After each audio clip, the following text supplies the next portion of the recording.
안녕하십니까. 오늘은 이제 정성윤 부산대 로스쿨의 교수님입니다.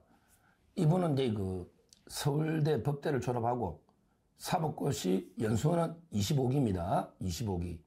그리고 이제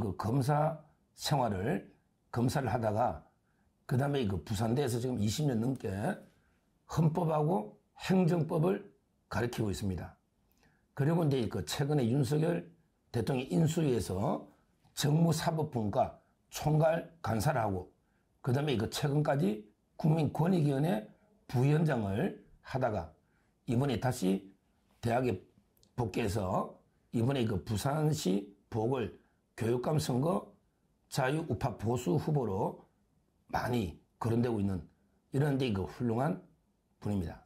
오늘 모시고, 오늘은 이제 이분이 헌법행정법 전문가고 또 검사를 했기 때문에 주로 윤석열 대통령 구속 취소, 구속의 문제와 그 다음에 헌법재판의 문제 두 개 살펴보도록 하겠습니다. 예, 안녕하세요. 예, 반갑습니다. 예. 먼저 이제 지금 오늘 구속 취소 대통령이 직접 출석해서 지금 재판 중에 있거든요. 그렇습니다. 일단은 이게 구속에서 가장 큰 문제 하나만 꼽는다면 뭐가 제일 문제입니까? 불법이. 관할권 없는, 수사권이 없는 곳에서 영장이 발부되고 집행됐다는 것이 가장 큰 문제라고 생각합니다. 아, 관할권이 없다는 게 공처가 내란데 수사권이 없고. 수사권이 없죠. 그 다음에 서부가. 재판 관할권이 없죠.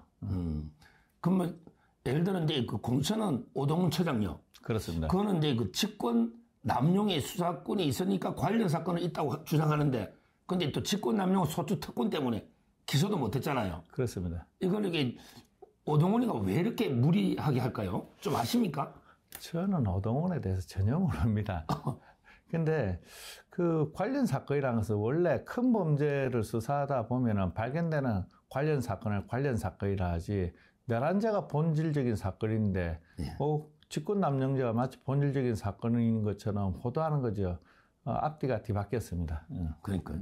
그리고 저는 이해가 안 되는 게 공처가 기소권이 있는 게 있고 수사만 할 수 있는 게 있잖아요. 그렇습니다. 근데 예를 들어 판검사나 고위 경찰은 기소할 수가 있는데, 예. 이런 경우는 관할이 있지만 기소 못하고 수사만 하는 거는 중앙지검으로 넘기게 돼 있잖아요. 그렇습니다. 그럼 당연히 중앙지법으로 영장이 가야 되는데 왜 서부로 갖다 봅니까? 저는 서부지법하고 공수처하고 모종의 커넥션이 있는 거 아닌가 하는 의심을 지울 수가 없습니다. 왜냐하면 중요한 사건이고 당연히 중앙지법에서 기소될 것이 예정된 사건인데 중앙지법이 영장을 발부받지 않았다는 것은 우선 사전에 어떠한 확인되지는 않았지만 의심할 수 없는 정황이 있는 거 아니냐, 그 점에서 일단 다음에 언젠가는 밝혀져야 될 부분으로 저는 생각합니다. 그러니까 제가 의심하는 거는 오동훈도 판사 출신인데 우리법 연구회거든요. 그렇습니다. 그다음에 서부의 법원장 했던 정재선, 예. 지금 재판관 우리법. 그렇습니다. 그다음에 체포 영장을 처음 발부한 이순영 판사 있죠. 예. 저하고 연수원 동기인데 우리법이에요. 그렇습니다. 이런 게 우리법 커넥션 없을까요? 그래서 아까 확인되지 않았다고 하지만은 아까 우리 수정일 변호사님 말씀대로 우리법으로 통했다고 보는 거죠. 우리법 판사, 우리법 공수처장, 그걸 통해가지고 영장을 발부받고 집행한 거 아닌가. 그 의심을 지울 수가 없습니다. 지금 이제 검사를 하셨으니까 저 궁금한 게, 판사는 우리법 10%도 안 되는데 이렇게 2년 판사들이 있잖아요. 예. 혹시 검찰에는 이런 2년 검사가 없습니까? 검사는 없는데 제가 떠난 지가 20년이 지나서 참 속단하기 힘들지만은 후배들 만나보거나 주변을 만나보면 어떤 특정 이념 집단이나 특정 성향의 어떤 단체가 존재하지는 않습니다. 검찰은요? 예, 그렇습니다. 근데 법원은 왜 특정 이념이 있을까요? 검찰하고 다른 이유가 뭐라고 봅니까? 그거는 이렇게 저는 봅니다. 80년대 우리 학생운동하고 사실은 대선 때 좌파 종북주의 정권 수립에 실패한 이후에 진지전을 구축하면서 대규모로 들어간 데가 법원입니다. 그래서 저는 그때 진지전의 일환으로서 법원에 들어간 분들이 우리법을 결성하고 그때 80년대에 공부했던 좌파 종북주의 사상이 그대로 물들어 있고 그것이 우리법으로 나타난 거 아닌가, 저는 그렇게 생각합니다. 그리고 이제 그 영장이 첫째 관할 수사권이었고 서부가 문제고 그다음에 그 영장을 집행하는 과정이 있잖아요. 예. 일단 법적으로 경찰을 막 3,000명 이상 공처가 동원했거든요. 예. 마약 잡는 경찰, 뭐 조폭 잡는 경찰 이렇게 무더기로 동원했는데 이거는 이게 법적으로 문제가 없습니까? 저는 이렇게 경찰이 그 뭐냐면은 동원돼서 체포하러 간 과정을 처음 봤습니다. 그 사실상 특히 그 공수처의 지휘권이 있다고 하는 것 같은데 사실은 그 공수처에서 집행하든지 해야지 경찰 동원하는데 뭐 경찰 수사 범위를 넘어선 분들까지 다 동원해가지고 집행하는 것은 경찰도 뭐 알 수는 없지만은 무슨 모종에 뭐가 있지 않나. 경찰이 굳이 그렇게까지 나서야 할 이유도 없고 왜 그렇게 했는지 정말로 경찰 내부 알 수가 없습니다. 그러니까. 그리고 이게 그 집행할 때도요. 예. 그 55 경비단 예. 단장을 또 소환해가지고 갑자기 뭐 직인을 갖다가 좀 꺼내라 해가지고 찍어서 이게 오리 붙여가지고 이런데 그 공문서 위조 논란도 있고요. 그렇습니다. 그다음에 대통령 관저는 전부 군사시설이잖아요. 그렇습니다. 책임자 허가 없이는 안 되는데 그냥 침해한 거 아닙니까? 그렇습니다. 이런 게 과정 문제도 있죠. 그렇습니다. 그 구속영장이 청구된 거하고 발부된 것도 문제고 두 번째 그 구속영장 집행 과정에서도 이 불법이 명확하기 때문에 그 관저에 갈 때는 다 허가를 맡아야 되는데 허락 없이 들어갔거든요. 그래서 집행의 과정에서도 뭐 불법이기 때문에 오늘 이 부분에 대해서 충분한 심리가 이루어져야 된다 봅니다. 예. 오늘 대통령이 가장 다투는 쟁점 중에 하나가 구속 기간이거든요. 그렇습니다. 보통 검사를 오래 하셨으니까 10일인데 문제는 이제 이걸 피의자한테 최대한 이게 유리하게 계산해야 되잖아요. 그렇습니다. 그러면 이제 그 체포영장하고 실질심사 기간을 빼는데 예. 그 뺄 때는 이게 정확하게 그 접수 기록을 하고 발함받을 때 시간 단위로 이게 정확하게 빼야 되잖아요. 그렇습니다. 그걸 하루로 빼면 안 되잖아요. 이건 어떻게 봅니까? 그렇습니다. 그 통상 그런 논란이 없도록 하기 위해서 그 구속 기간을 마지막까지 채워가지고 기소하는 경우는 잘 없습니다. 특히 이런 중요한 사건 경우에. 근데 이렇게 된 이유는 딱 하나지 않습니까? 그 구속기간 연장 허가 신청을 해서 기각이 되니까 또 한 번을 했습니다. 두 번을 하면서 검찰에서 무리하게 구속기간을 연장 시도하다 보니까 마지막 시간까지 이렇게 쫓기게 된 것이고, 두 번째는 그 우리 헌법의 가장 중요한 원칙 중에 하나가 무죄 추정의 원칙과 피고인의 이익으로라는 원칙이 있습니다. 구속기간과 관련해서 신변의 문제이기 때문에 시간 단위로 계산하는 것이 헌법 정신에 맞습니다. 그래서 검찰에서 그 1단위로 해야 된다. 이 점에 대해서는 참 동의하기 쉽지가 않습니다. 예. 예. 검사 생활하면서 보통은 연장 허가하면 제가 알기로 거의 다 해주는 건 아는데 이거 두 번이나 허가했는데 두 번이나 법원에서 불허했잖아요. 예. 이런 경우가 흔히 있습니까? 검사에서? 저도 뭐 옛날에 20년 전에 잠깐 해서 잘 모르겠는데 한 6년 하셨으니까요. 예. 그래도 그 구속기간 연장 허가 같은 경우는 거의 뭐 불허되는 경우가 거의 없습니다. 다만 이렇게 허가 신청해서 불허되면은 대체로 기소를 하는데 이 사건은 뭐 또 한 번 더 연장 신청을 시도한다는 것은 사실은 거의 없는 일이죠. 그래서 윤석열 대통령과 관련해서 구속과 관련된 것은 대한민국 역사에 처음 있는 일들만 거의 발생하고 있습니다. 대부분 무리하고 위법하고 탈법적인 요소들을 갖추고 있습니다. 한마디로 그 총체적 불법인데요. 예. 오늘 그 구속 취소가 구속 취소라는 게 그 흔한 제도는 아니잖아요. 그렇습니다. 우리 냉정하게 봐서 예. 얼마 정도로 가능성을 봅니까? 한번 이게 부담 없이 한번 이야기해 보시죠.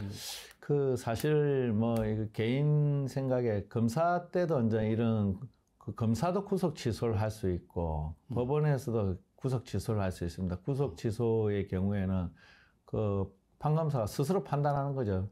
구속의 사유가 없다. 뭐 예를 들면 기간이 도과되었다. 경찰에서 구속 집행의 과정에서 문제가 있다. 라고 하면 검사들이 취소를 합니다. 저도 취소한 경험이 있고. 법원 같은 경우는 통상 그 경찰에서 통상적인 절차를 거쳐오기 때문에 이런 경우가 없는데 조금 전에 말씀드렸지만 너무 이례적이니까 법원에서 어떻게 판단할지 모르겠지만은 저는 뭐 합리적이고 정말로 헌법과 법률에 따르는 판사라고 하면은 뭐 100%지만은 대한민국 판사가 그렇습니까? 그래서 지기현 판사를 제가 모르기 때문에 예. 양식이 있고 정말로 선량한 국민의 이 보편적인 수준의 양심을 가진 분이라고 하면은 뭐 그런 분인지 아닌지 모르겠습니다. 그런 분이라고 하면은 뭐 석방할 거로 보기 때문에 50대 50으로 봅니다. 예. 뭐 지금 이제 그 일단 뭐 대통령이 오늘 심사하니까 예. 결과를 한번 지켜보고요. 예. 이제 그 전공이 헌법행정법 교수님이니까 예, 예. 그 지금 헌법재판도 이게 워낙 중요하니까요. 예. 지금 일단은 이게 구성이 우리 법이 현재 3명이거든요. 그렇습니다. 40개 빼고도 예. 이렇게 8명 중에 3명이 우리 법이 추천한다는 민주당이나 이 구성은 어떻게 봅니까? 그래서 사실은 그 헌법재판이나 헌법위원회 이거 참 중요한데 예. 우리처럼 이렇게 판사 중심의 헌법재판소 구성은 정말 위험합니다. 첫째가. 두 번째가 특히 판사 중심의 우리 이제 헌법재판소를 구성을 하는데 정치 사건을 그중에 특정 정치 이념, 생각을 띤 사람이 다수를 차지한다. 뭐 거의 뭐 3명, 뭐 만약에 임명되면 4명. 이런 식의 헌법재판소 구성은 사실은 구성 자체가 위헌이라 봐야 됩니다. 헌법재판소는 다양한 경험과 다양한 생각을 가진 사람이 구성되는 게 원칙인데 이런 식으로 특정 이념과 특정 성향을 한다는 것은 헌법재판소를 할 수 있나? 특정 재판소, 뭐 제가 항상 그럽니다. 대한민국 헌법재판소가 아니고 우리법재판소라고. 우리법재판소. 예. 그러니까 너무 편중되니까요. 그렇습니다. 헌법하고 우리법은 달라요. 해석하는 방식이. 그래서 우리법은 실제 뭐 북한법처럼 좀 우리법 아닌 게 없잖아요. 그러니까 우리법은 본인들 편에만 그 법과 엄격한 절차가 적용되고 무죄 추정의 원칙이 적용되고 피고인의 방어권이 보호되는 거고 우리 편이 아닌 사람은 그냥 함부로 해도 되는 거죠. 피고인의 방어권 필요 없고 무죄 추정의 원칙 필요 없고 그리고 뭐 국회입니까? 초식에 갖다 놓고 질문하고 그러니까. 전 처음 봤습니다. 초식에 갖다 놓고 뭐 질문을 규제하는 걸 보고 국회 정말 나쁜 버릇이 어떻게 헌법재판소에 왔느냐.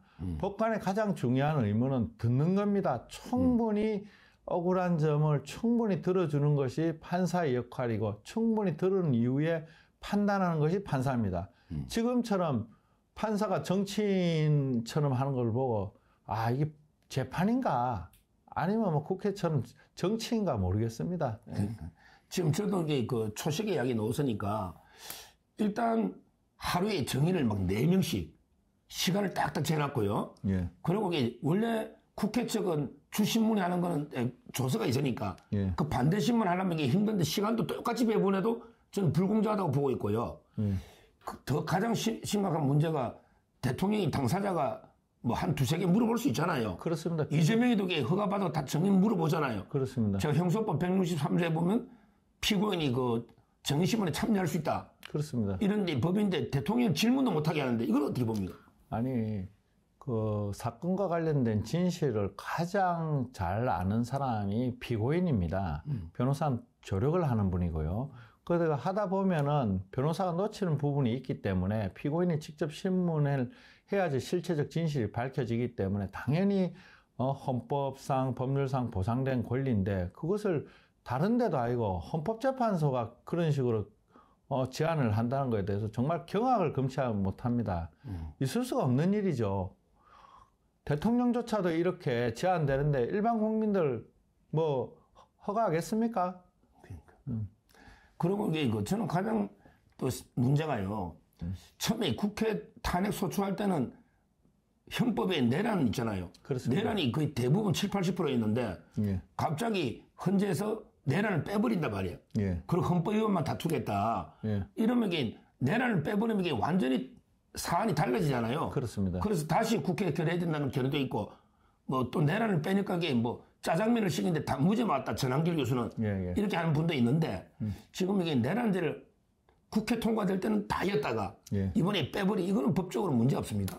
탄핵과 관련해서 표결할 때 그 사유가 있지 않습니까? 네. 우리도 뭐 검사를 해보면 공소 사실의 그 종류가 있고 그러면은 똑같습니다. 이게 탄핵 소추라는 것도 뭐 소추라는 표현은 언제나 형법에서 나온 소추 개념 아닙니까? 거기에는 소추에는 적용 법조하고 적용 사실이 규정이 됩니다. 우리가 형사재판을 할 때도 함부로 그렇게 하지 않는데 그 어떻게 헌법재판을 그런 식으로 합니까? 그러니까 소추 사유가 있고 소추 적용 법률이 있습니다. 헌법 규정의 위반 사실과 그다음에 법령 위반 사실에 대해서 규정이 돼서 소추를 한 거면은 거기에 따라서 다 소추 심판을 해야 되는데 특정 부분을 그냥 임의로 뺀다는 것은 가능하지 않다고 봅니다. 불가능한 이야기를 그것도 불법인 거죠. 그렇죠. 그리고 이제 기일을 지정할 때 예. 형사소송법 규칙에 보면 이게 그 일괄로 쭉 여러 날짜를 지정할 때는 당사자 의견을 듣고 상의하라고 돼 있는데 그렇습니다. 지금 일방적으로 일주일에 막 2번씩 해가지고요. 재판을 10번에 끝내겠다 오늘. 예. 이런 식으로 이 마음대로 기일을 일괄 지정을 헌재가 독단적으로 이렇게 해버리고 이게 뭐 일주일에 2번씩 이렇게 급하게 하는 거 이것도 이게 방어권 침해 아닙니까? 그렇습니다. 뭐냐면 이렇게 여러 기일을 지정할 때는 반드시 협의하게 돼 있습니다. 그런데 뭐 변호사나 피고인은 슈퍼맨이 아닙니다. 아픈 사람들인데 그거에 대해서 충분히 방어하고 뭐냐면은 말을 할 수 있도록 기회를 줘야 되는데 이렇게 일방적으로 기일을 지정하고 진행을 하면은 준비할 수가 없는 거죠. 전형적인 방어권 침해 행위입니다.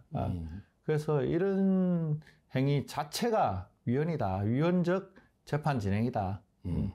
지금 이제 특히 오늘만 봐도요. 예. 대통령이 아침 10시부터 형사재판하죠. 예. 그 다음에 뭐 점심도 뭐 빵 하나, 우유 하나 주는지 모르겠는데 오후부터 이게 3시, 5시, 7시니까 저녁 밤 늦게까지 예. 하루 종일 이게 강행군인데 이것도 이게 피고인한테는 살인적 일정이잖아요. 그렇습니다. 오늘 기일을 연기, 자기들이 형사재판을 겹치면 한 기일 좀 연기해줘봤자 며칠 차이잖아요. 그렇습니다. 근데 이걸 불허하고 이렇게 서두르고 이거는 이게 어떻게 봅니까? 아니, 우리 통상 형사재판뿐만 아니고 민사재판이 있더라도 형사재판 변경도 해주고 하는데 저는 이번에 그 기일 변경 해주지 않는 걸 보고 깜짝 놀랐습니다. 왜냐하면 구속 취소는 너무 중요하기 때문에 대통령 본인께서 출석하신다고 하면은 사실은 거기에 집중할 수밖에 없습니다. 그리고 구속 취소 심리가 언제 끝날지도 모릅니다.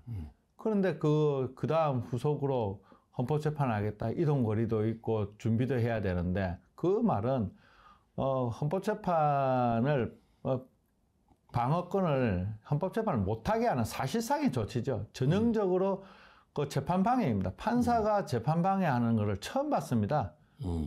그러니까 부실하게 구속 취소 심판 재판을 할 수밖에 없는 그런 거 아니겠습니까? 전형적인 저는 판사의 재판 방해 행위라고 봅니다. 예. 지금 이제 그 재판관이 2명이 4월 18일 날 나가잖아요. 문영배하고 이미선. 그렇습니다. 아마 거기 안에 맞추려고 하는데 그래도 4월 초까지 하면 되는데 3월에 이렇게 빨리 끝내려는 거는 결국 이재명 대표 선고가 있잖아요. 그렇습니다. 그러니까 이제 그 이재명 대표는 이게 대법원 가면 오늘 재판 중단된다고 막 떠들더라고요. 예. 이게 소추 특권이 있다더라도 기존에 진행 중에 재판이 다 정지된다. 이거는 좀 논리적으로 문제 있는 거 아닙니까? 그렇습니다. 이재명 대표의 어떤 재판 때문에 이렇게 무리하게 한다고 의심할 수밖에 없는 상황인 거죠. 사실 문영배, 이미선이 4월 18일입니다. 그러면은 저희들이 봤을 때 합리적으로 봤을 때 4월 2일 보궐선거가 있으니까 선거에 영향을 미치는 행위를 좀 하지 않는다고 한다면은 4월 1일부터 해서 4월 18일 사이에 선고를 하는 것이 가장 합리적이겠죠. 무리도 없고. 본인들 입장을 생각한다면 그것도 저는 곤란하다고 생각하는 사람이지만은 그런데도 불구하고 이렇게 3월 초나 3월 중순으로 이렇게 앞당기는 이유는 딱 하나라고 생각합니다. 이재명 대표 살리기, 이재명 대통령 만들기 프로젝트다. 저는 그렇게 의심을 하고 있습니다. 그렇죠. 누구나 다 그렇게 의심하니까. 예. 지금 이제 그 재판관 임기가 헌법에 6년 돼 있잖아요. 예. 근데 후임이 임명 안 되면요. 6개월 더 한다든지 아니면 이게 후임 임명될 때까지 임기를 늘린다. 문영배나 이미선 이런 법안을 지금 몇 개나 발의돼 있거든요. 예. 이거는 이게 위헌적 법률 아닙니까? 그렇습니다. 헌법에 규율된 규정을 법률로서 늘리거나 줄이는 것은 불가능합니다. 그래서 대통령 임기를 예를 들면 5년인데 법률로 해가지고 대통령 임기를 7년으로 늘린다. 가능합니까? 똑같은 선상에서 이해를 하셔야 됩니다. 임기가 헌법에 규정된 것은 헌법 규정에 따라서 법률로서 줄이거나 늘리는 것은 가능하지 않습니다. 지금 이제 헌법재판이 불법을 많이 봤는데 예. 우리 그 솔직하게 예. 그 결과가 나오면 인용 기각이면 이게 몇 대 몇 한번 솔직하게 한번 개인 의견을 부담 없이 한번 처음에는 8대 0이었는데 예? 8대 0. 처음에는 인용. 예, 처음에는 8대 0이었는데 우리 뭐 대한민국 애국 시민들과 깨어난 보수 혁명의 결과로서 사실은 뭐냐면은 대통령 탄핵의 어떤 문제점 밝혀지면서 헌법재판소에서도 이 시각을 좀 달리할 거라고 합니다. 왜냐하면 헌법재판이라는 것이 단순한 법률 재판은 아니고 정치적 사건에 대한 정치적 재판입니다. 그래서 미국 헌법에서도 그 대법원에다가 헌법재판을 탄핵소추 재판을 주지 않은 이유가 있습니다. 1800년대에 왜냐하면 소수가 재판을 하면은 다수에 의한 공포심에 의해서 똑바른 판단을 못 한다는 겁니다. 그래서 상원에 줬는데 우리는 어쩔 수 없이 지금 헌법재판소 8인 9인에게 줬는데 이 사람들에게는 다수의 어떤 힘에 의한 영향을 받을 수밖에 없습니다. 그렇게 되어 있는 것이 헌법재판입니다. 그런데 우리가 지금 열심히 애국 시민들이 탄핵 반대를 외치는 덕분에 저는 반바이라고 봅니다. 특히 뭐 내부는 결정되어 있습니다. 그 내부는 절대로 바뀌지 않습니다. 탄핵 찬성에. 다만 정정미까지 4명이요. 4명이죠. 정정미까지. 그리고 언제는 김영도를 비롯해 거기는 세모인데 세 분이 세모입니까? 김영도는 약간 세모로오죠. 사실은 죄송합니다. 없어서 그 나머지 세 분 조한창하고 그 다음에 정영식, 김복형 세 분은 저희 쪽에서 했는데 이분들이 힘을 내야 됩니다. 이분들이 용기를 내고 사심 없이 용기를 내면은 탄핵은 기각입니다. 그래서 이 세 분이 용기를 내는가 그리고 김영도 재판관이 합리적으로 판단하시는가에 따라서 기각될 수 있다. 저는 충분히 기각도 가능하다는 생각합니다. 예. 자, 여기까지 이제 그 수사하고 헌재 재판 했고요.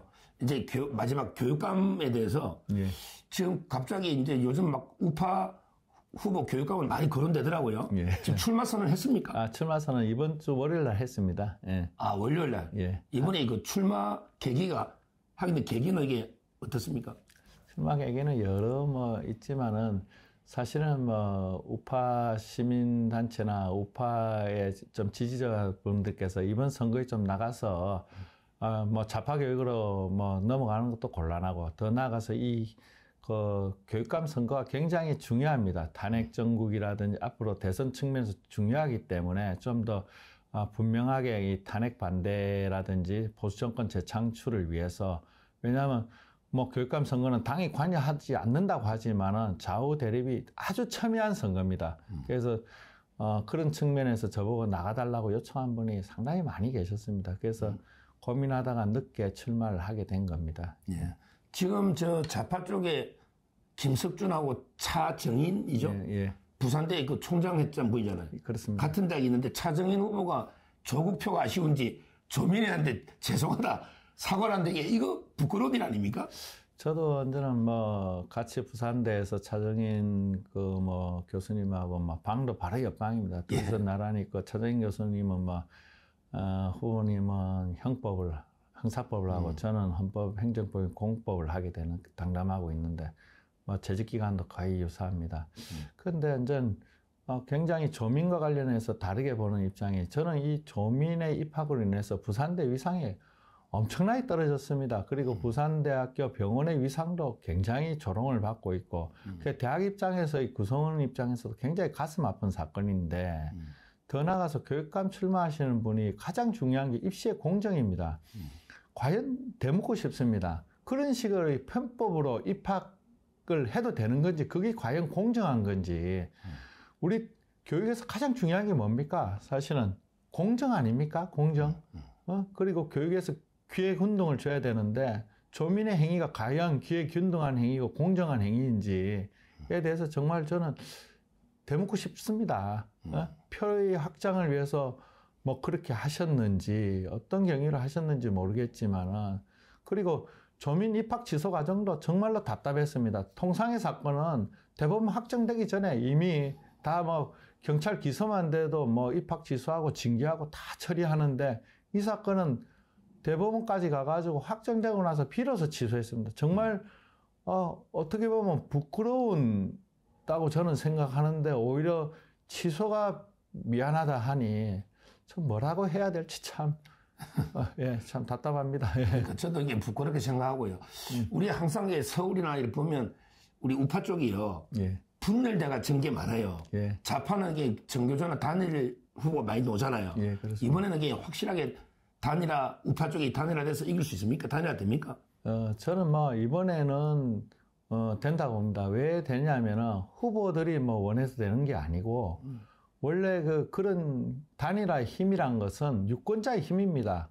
예, 과거처럼 보수 유권자들이 이렇게 두루두루 분열된 경우가 있었지만 이번에 보수혁명이라고 하는데 보수혁명의 화산이 폭발했다고 저는 생각합니다. 그래서 젊은 유권자, 젊은 보수들이 확실하게 승리를 위해서 요구를 합니다. 반드시 이기는 방식을 요구하고 있고, 그리고 이 위해서 여러 가지 요구되는 행위들이 있기 때문에 그 힘에 의해서 단일화도 가능하고, 그리고 그러한 거에 의해서 여러 가지 분열 행위는 막아줄 거다. 그래서 저는 보수 유권자들의 힘을 믿습니다. 그분들에 의해서 반드시 승리할 것으로 생각합니다. 예. 하여튼 좋은 결과 바라고요. 저희 개인적으로 우리 교수님하고 저하고 또 개인적으로 오래전부터 친분이 있는 친한 사이고요. 아마 오늘 처음 나오셨으니까 앞으로 이게 또 모시기로 하고 오늘 우리 서정욱 TV 구독자님들이 한 58만 돼요. 한마디 덕담경 한마디 인사 한번 부탁드리겠습니다. 예. 저도 사실은 우리 서정욱 변호사님 정말 좋아하는 후배고 친하기 때문에 아마 저보다 더 열렬한 구독자는 없을 거로 생각합니다. 늘 시청하고 하는데 아마 서정욱 TV가 그래도 보수 유튜브에서 아주 법률과 현안을 잘 분석하고 하기 때문에 우리 많은 우리 유권자들이나 우리 보수 시민들, 애국 시민들 서정욱 TV 많이 시청해 주시는 그것이 곧 자유 대한민국을 지키는 힘이라고 생각합니다. 감사합니다. 예, 감사합니다. 고맙습니다.